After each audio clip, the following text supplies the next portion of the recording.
The Galactic Council chamber had never witnessed such tension. Representatives from 47 species sat in rigid silence, their various forms of breathing creating an eerie symphony of hisses, clicks, and mechanical whirs. At the center of the vast crystalline dome, two fleets hung suspended in holographic display, the sleek biomechanical vessels of the HFY Collective facing off against the geometric war forms of the Korthak Empire. 300 years. That's how long this war had raged, consuming entire star systems and reducing once thriving worlds to radioactive wastelands. The conflict had started over mining rights to a small asteroid belt, but had evolved into something far more destructive. Battle of ideologies that threatened to tear the galaxy apart. Ambassador Veltar of the Altarian Federation adjusted her sensory tendrils nervously as she addressed the assembly. Honored representatives, we have exhausted every diplomatic protocol in our databases. The HFY insist on their right to expand through biological adaptation of worlds. The Korthak maintain that only artificial enhancement can bring true order to the galaxy. Neither will yield. A rumbling growl emerged from the Korthak delegation. War Commander Thexmore's cybernetic voice synthesizer crackled with barely contained fury. The flesh weavers corrupt the natural order. Their biological contamination spreads like a plague across clean worlds. From across the chamber, the HFY Prime Symbiont responded with a sound like wind through wet leaves. The metal minds seek to cage the universe in their geometric prisons. They would sterilize life itself in their pursuit of false perfection. Veltar's tendrils darkened with frustration. We have tried mediation. We have attempted compromise. We have offered territorial divisions. Nothing works. The Council formally requests. There is another option. Every head, sensor array, and optical cluster turned toward the small figure who had spoken. Sarah Chen sat quietly in the observer section, wearing the simple blue uniform of a Terran diplomatic attaché. Most species still considered humans to be newcomers, barely 2 centuries since first contact, primitives by galactic standards. Council Prime Zorith's multiple eyes focused on the human with what might have been amusement. The Terran requests permission to speak? How quaint. Sarah stood, her movement fluid and confident despite being surrounded by beings who could reduce her to atoms with a thought. Council Prime, Earth has observed this conflict with great interest. We believe we understand something the other species have missed. War Commander Thexmore's optical sensors whirred as they focused on her. What could a species barely evolved from hunting and gathering possibly understand about our ancient conflict? That's exactly why we understand it, Sarah replied, walking toward the center of the chamber. Because we're still close to our hunting and gathering roots. We remember what you've all forgotten. The chamber erupted in a cacophony of offended sounds, clicks, hisses, and electronic screeches. Veltar raised her primary manipulator for silence. The Council will hear the human perspective, though we fail to see how primitive instincts could resolve such a complex ideological divide. Sarah stopped in the exact center of the chamber, equidistant from both delegations.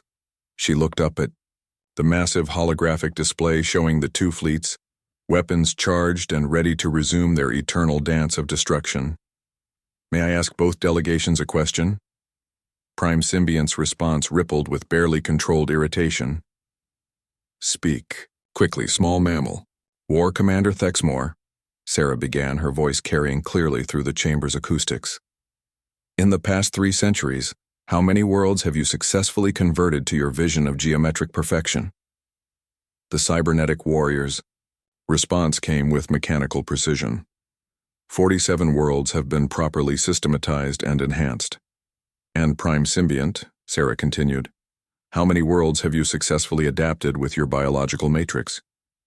53 worlds have been blessed with the gift of adaptive life, came the rustling reply. Sarah nodded slowly, then asked her final question. And how many worlds have been destroyed completely in this war? The silence that followed was deafening. Representatives shifted uncomfortably as the implications of the question settled over them. 1,237 worlds, Veltar whispered, her tendrils going pale with realization. Sarah stepped closer to the holographic display, her small human form dwarfed by the massive projections of destruction. You're both so focused on proving your way is better that you've destroyed more worlds than you've improved combined. You've spent 3 centuries fighting over who gets to play God with the galaxy, and in the process, you've become its devil. The War Commander's optical arrays clicked as they recalibrated. Your point, human? Sarah looked up at the 2 fleets, then back at the assembled representatives. You want to know the difference between you and us? When we discovered nuclear weapons, we nearly destroyed ourselves, but we learned something crucial in that moment of near extinction. She paused, letting the weight of her words settle over the chamber. We learned that the greatest victory isn't proving you're right. It's ensuring there's still something left worth being right about. The chamber fell into absolute silence. The implications of her words rippled through 47 different forms of consciousness, as species after species reached the same inevitable conclusion. Prime Symbiont was the first to speak, its voice barely a whisper of rustling leaves. The small mammal suggests that our conflict has become meaningless. War Commander Thexmore's response came after a long pause, his synthesized voice lacking its usual aggression.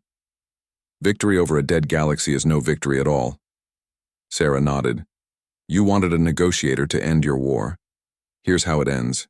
You both stop fighting and start rebuilding what you've destroyed, together.